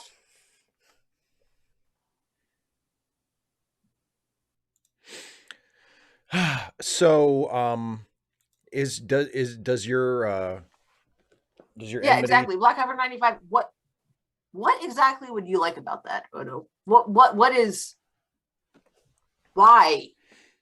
Why? Does your enmity for the character keep you from enjoying the episode on any level? Or, I mean, you seem to have kind of a visceral reaction to him. Well, was there like a B plot that I missed? No, there That was was no like B it. plot. There was no B Yeah, plot. No. that's it. There's not a whole lot else. I liked the bit about the beginning about the whole Ferengi culture. That was okay, but everything else was the dude. What else was there? Well, but I guess what I'm trying to get at is like you obviously think he's a very bad person. Yeah. But does that keep you from appreciating him as a character? Sort of. I don't think the narrative presents him as villainously as he ought to be. And so I judge not only the character, but the presentation of it. So you think the episode should have been more clear about the fact that he's not just that we're not supposed to like him, but that he is actively evil and abusive. Let's be clear on that. The ending with Odo saying, "Yeah, I'd like to have you come to." Why? Why do you want him to? We don't even see him saying feeling like he has to say that to placate him. Well, actually, 255 AD's question kind of plays into that because I saw people were talking about that earlier. See, no. I was thinking it was going to be members of the crew who were saying, "Yeah, but he took care of you for so long. Why don't he wants to learn about you, and you want to learn about you and your kind. So shouldn't you work together?" I really thought. I mean, that's what I'm used to seeing. Having the character be like, "Yeah, it's fine." No, it's not. No, it's not. It's not fine. Well, anyway, what 255 AD says, why does Hollywood keep telling people they have to get on good terms with their abusive parents? I think that is, and this is just me throwing something out there, but I suspect this is in a lot of cases, it's because the writers are working through their personal issues. I think a lot of writers probably have less than perfect relationships with their parents, or maybe had abusive parents that that the writers as the victims of the abuse, as victims of abuse often do, blamed themselves for, or felt like, well, if only I could have been more understanding, or if only I had listened better, or whatever. Like, even though you shouldn't, and it's not your fault, sometimes people who survive abusive situations still take on more responsibility for that than they should, and feel like, well, if only I'd done something differently, I could have made it right. No, And I strongly disagree. I'm not saying that's correct, but I'm just saying I'm saying I strongly disagree. Okay, well, you because don't think that's a reason? You don't think that's possibly a reason for stories like this? No, you seem awfully sure. You seem awfully yes. sure. Yes, I know I do, and I was about to explain why. Go ahead. That's because if this was, the writers working through their issues, we would have seen an actual apology, like they would have hoped that they would have gotten. If that's what if that's what they felt like they wanted, but maybe they didn't feel like that. Yeah. Yeah. Again, I'm not saying it's right or that it's healthy, but I mean, No, I'm saying that, granted, the plural of anecdote is not data, but the anecdotes that I'm familiar with, yeah, that's an actual apology, an apology that is clearly meant, an apology that says I was wrong. Yeah. well, then if I can push back on that a little bit, maybe that wasn't done in this case because they felt that would have been wrong for the story. I mean, while it may have made Mora a slightly more sympathetic character, or at least given him a little bit more growth, if at the end he would have said, "I'm sorry" to Odo in a way that was actually meaningful, would that have made this a better episode? Well, I mean, seeing a character who is supposed to be complex have development and change and grow, yeah, I think that makes it better. Well, he changes a little bit. I mean, he does have kind of a realization at the end, although it doesn't really, Mm. I mean, it's not like a radical change, but he does seem to have some awareness, you know, of That he didn't before. or at Not least awareness, no. at least that he didn't admit before. No. He says he didn't know. And he'd always been clear that there was a lot about Odo that he didn't know, and he Right. wanted to know more. He still wants to experiment on Odo. He may understand that now that Odo is clearly a sapient, sentient being, that's not okay. But it's like racism. There are people who are racist who know that it's not okay, so they don't say it. Right. But those views are still there. Like they're still like, yeah, but da da da da. Oh. I think the idea of Mora suggesting to Odo that he could be a part of Odo's life on something more like Odo's terms. Like he drops the idea of you should come back to the Institute and we'll we'll go back to our work, because I think he finally gets that Odo doesn't want that, and that Odo doesn't look fondly on those days with good He reason. doesn't ask. Well, but he proposes. He says, "I would like." He doesn't say, "I'm going to write you and you're going to write back to me and we're going to be in each other's lives." He said, "I would." He says it in kind of sort He of says it in a manipulative way. He says, "I'd like this," knowing what he's done and how he's treated Odo. I'm not saying like I'm not saying he's a good person or that he's completely changed at the end. I'm saying he hasn't changed. I'm not saying he's changed significantly, but I feel like there's a little I'm bit of saying, movement there. No, okay. I'm saying there's not. Okay, fair enough.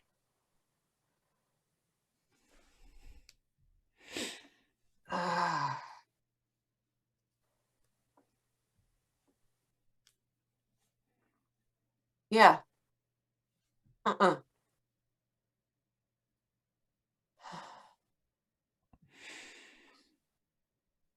Vilcata, I'm so sorry to hear that. Yeah. Okay, if he phrased it as a question, I missed it. Well, and also I think part of this is, and we've experienced this before, with especially like with the teaching episodes, where I feel like, and this is not me saying that you're doing it wrong, because you just interpret it and you experience it differently than I do. You have a very strong, visceral, emotional reaction to this character. Like you're literally like yelling at the screen and like, and so I feel like maybe because of that, it's more difficult for you to have critical distance. It's like what we've talked about before, about how sometimes I think, and not just you, I think there's other people in the chat that do this too. Because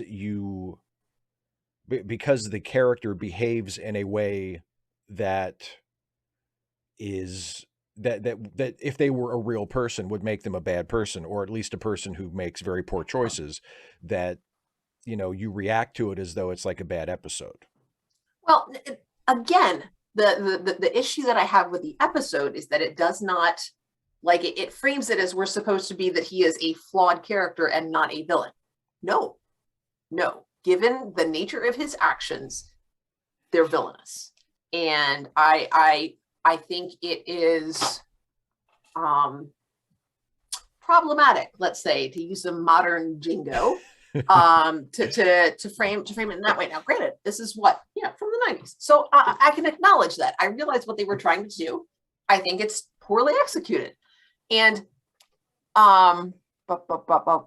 Azalea, I'm going to just strongly disagree with you. If it's not phrased as a question, but it's a question in spirit, I would go exactly the opposite direction. It is something that could be interpreted by someone as a question. I'm confident that if asked, interpreting Mora as a character based on his prior behavior, that he would say that he asked.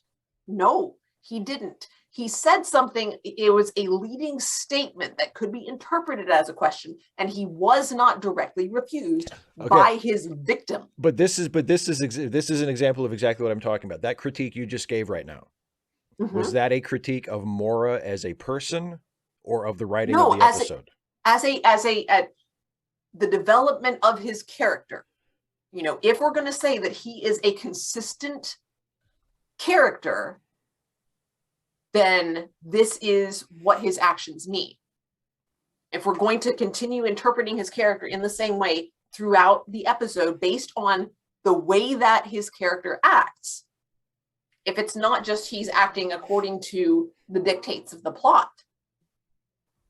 And you're saying that the fact that he didn't phrase it as a question, like, is indicative of him still being a manipulative. Yes, that is manipulative. Given his previous actions, that's what that indicates. Absolutely. Okay. Oh, 255 AD. That was horrific. Makes me nauseated to think back.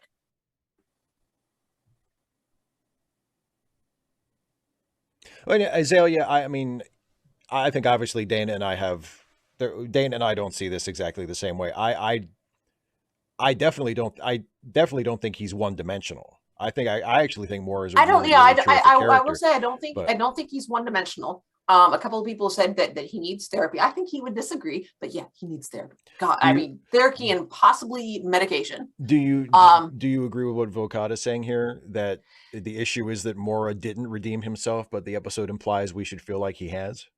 Maybe not completely, but I think the episode makes the assumption that we should have the reaction that you have, which is that he has grown somewhat, but he still has growing to do. He hasn't become a good person, but he's become better than he was. And I think there's nothing in what he says or does that indicates growth. Okay. That's. And yeah, somebody else said about nobody called him out on anything. And that I think that was a missed opportunity. On the other hand, if they'd attempted to do it and done it poorly, might have made it worse. I don't know. Well, so. I feel like maybe if the episode were written today, there'd be more of an awareness of that, and maybe that scene that he has with Dax, where they're talking about Odo, would be an opportunity for Dax to push back on some of that and say, maybe you don't realize this, but when you jump in and talk over Odo like that, or or you try to put like a happy face on his experiences with you at the center when he clearly doesn't remember it that way. Like, maybe you should just try to see things from his perspective, instead of telling him how it is. After the three of them, or I guess four, we don't see the other guy. I don't remember seeing the other dude in the shuttle. Talking to Odo and saying, does he always interrupt you? Yeah. It's unprofessional if nothing else. They are, at that point, they are all professionals working together as a team, theoretically.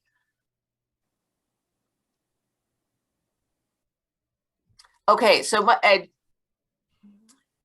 Michael, I think there's no indication that he is going. Maybe it happens, but I think if there had been, like, if he had admitted that he shouldn't have treated Odo as he has in this episode, and that he's going to start trying to do things differently, I think that would have been an indication of growth and of the possibility for further growth, and seeing more of that growth later. But we don't see that. He doesn't admit that he was wrong.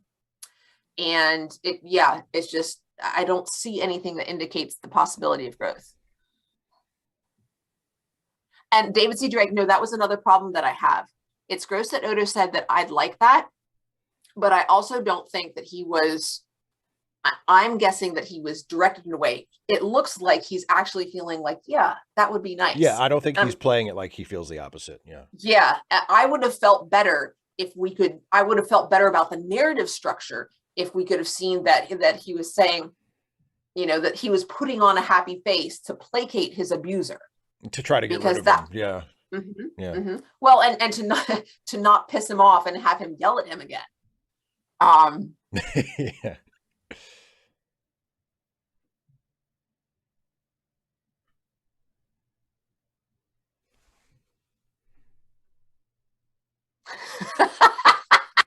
Caitlin, so what you do in that case is say, okay, thank you.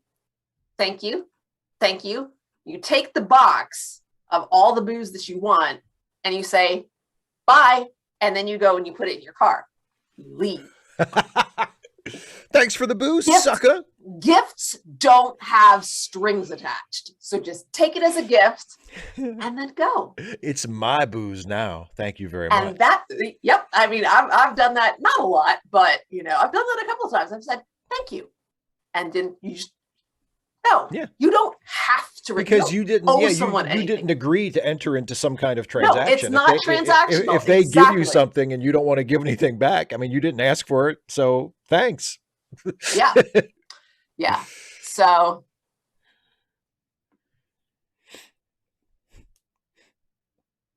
yeah, Caitlin, exactly. It makes sense to me that Odo goes along with it, but I think we as viewers, external viewers, should be given some indication, because he's an actor, realizing that he's got facial prosthetics. So maybe it was that. Maybe it was just hard to show. But that reluctance, that fear, there should have been fear there.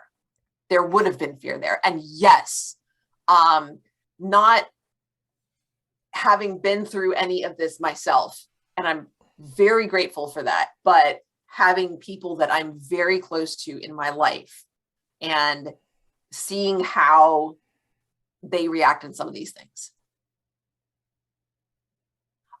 Black cover 95, they can absolutely be coded that way. But I never, no, a gift is not transactional. If somebody wants to apologize, then they can say it. They can admit that they were wrong and say that they're not going to do it again. And ideally say, here's how I'm going to avoid doing it again. That's what an apology is. That's what an apology ought to be. You could even write that on the gift. Yeah. Put it on the tag below the person's name. Or maybe the gift is like a pie and all of that is written in whipped cream on top of the pie. I don't know, because I'm sorry, I won't do it again. I'll try to change. And you're like, oh, great, apology accepted. And then you take the pie and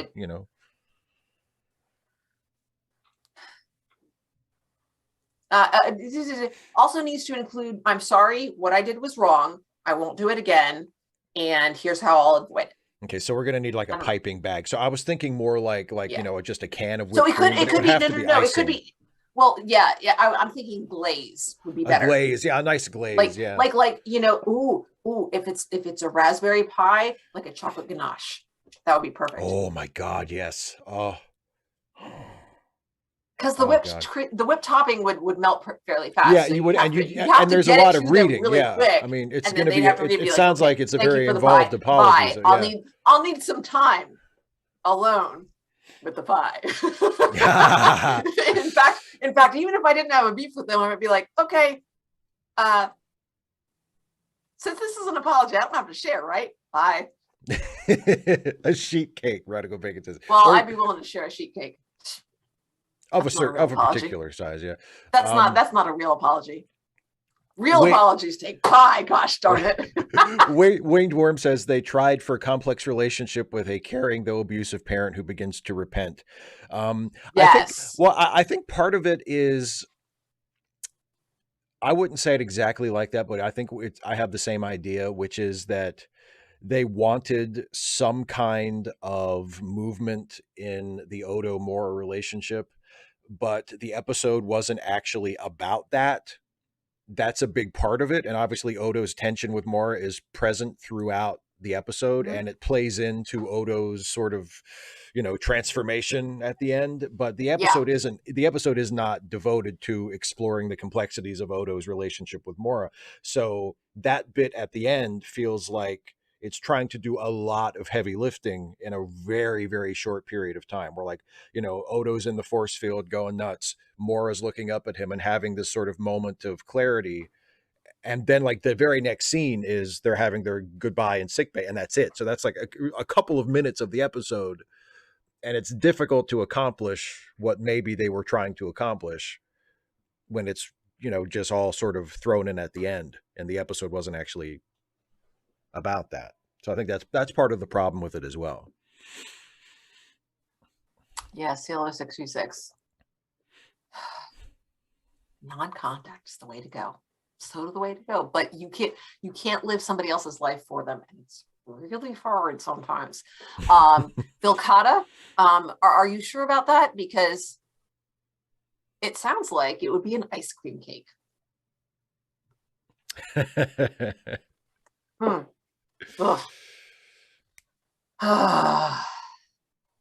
Oh, and by the way, 255 AD, I know you've mentioned this a couple of times before we wrap, because I think we'll wrap up the show here in a minute. But yeah, you gotta watch your wrestling. I got wrestling. I'm gonna go soak and like wash my leg again. Get it with your removable boot that you can take off. Boot. It's so great. But 255 AD has mentioned in the chat a couple of times, and I wanted to make sure I acknowledge this, because today my video on my channel today is my review of Supergirl, and 255 AD has mentioned a couple of times in the chat. I've noticed that technically, because I mentioned Kara / Supergirl being a relatively privileged white woman, which is something that the show actually makes, acknowledges and uses for story. 255 AD has insisted that Kara is not actually white because she is a Kryptonian. Now, hang on. What kind of Kryptonian is Kara? Is she like related to Superman? She's Superman's cousin. They look exactly alike. Well, they don't look exactly alike. They just happen to be Kryptonian. Well, because there was one of them, but no, that was Miss Martian in the where she's the McGann, right? And she presents, but then you see her like more natural. Oh, because she's a white Martian. She's a shifter. Yeah. Well, and her natural form is she's a white Martian, so she looks different than John Jones because he's a green Martian. Yeah, and looks less human-like. Yeah, as well. No, she she looks like Supergirl. You know what Supergirl looks like. She's exactly. But there have been several Supergirls. Well, she's the blonde. She's the blonde version. The actual blonde version. Yeah, and she's well, because I mean, in the comics in the 90s, there was a Supergirl who was like a shapeshifter. Yeah, exactly. Yeah, but this is Kara Zor-El, Superman's cousin from Krypton. So no, she's basically just she's like Superman. Yeah. But yes, she's Kryptonian, and she's not a white person. She's a white Kryptonian. Yeah, and people in the chat are saying white passing. No, she reads as she's white. White. Period. I agree. She's not just white passing. She's passing as a human, but she's not passing as white because she actually is That's white. True. That's a good distinction. She's passing as a human. Yes. She's not passing as white. She's passing as a human. There is passing there. There is. But it's not racial. It's not skin color passing. Exactly. It's a different kind. And the stories typically go into, what does it mean to be human? Da, da, da, da, da. So. Yeah. So I do think, in 255 AD made light of it and said, it's a pedantic point, and it is. But yeah, she's white. I think it's worth exploring. I mean, it's we're not at like 752. We want to talk about The Charity links. okay. I thought you went like this. I was like, is it up, No, down? I was Charity going links. like I was doing like a big arc to point Okay, down. yeah. See? Okay, see, I didn't see Anyway, that. There was char- a hesitation. charity links are linked in the description, charitylinks.page. If everybody, if you have a few extra bucks and you want to help somebody out, Charity Links takes you to a series of fundraisers and PayPal links and so forth, collated by our buddy, Some Random Geek, some friends of ours who need a helping hand. So if you can afford to help them out, please do so. Also, don't forget that Dana has her very own YouTube channel, and you have a new I video going do up tomorrow, right? tomorrow. Hooray! I just read the description for it today, and I'm so stoked. And I've recorded 2 more, and Steve is like buzzed through on the editing. So Edited them this morning. I know you're just so good at what you do. I Like am. you I'm pro. pretty much the best. You're a Yeah, pro. I am. Literally, I I am am. so not. Yeah. Polish that and polish your halo too. I think it needs it. Yeah, and I'm really, looking forward to the next few what is tomorrow's about? Oh, tomorrow's about what I as a teacher want from people at From home. parents, yeah, or from Yes. Caregivers, or as I say to my students, the adult who is legally responsible for you. So, and I try to avoid using parents as a catch-all term. I think in the description I do, because so much of the discussion lately has been about the rights of parents, and parents and curriculum, da da da. So I use it that way, and then I include caregivers, which is my preferred term, because a lot of times in my community, it's not the biological parent, it's somebody else. So and then I have one going up. The next one I think is going to be what was the learning loss. Learning loss, yeah, because there's been a lot of discussion about that during COVID. And then the next one, you actually get to see me respond to some student work like that they just turned in. I think like Monday. So it's really recent stuff, and I'm talking about sentence structure and how to simplify your sentences so that you can be sure that they are complete sentences. We get to see you in action as a teacher. In action and reaction. I will say, don't get your hopes too high. I don't respond nearly as strongly as I did to this episode. There is which would probably be inappropriate if you were like, oh my God. What is wrong with you? This sentence. No.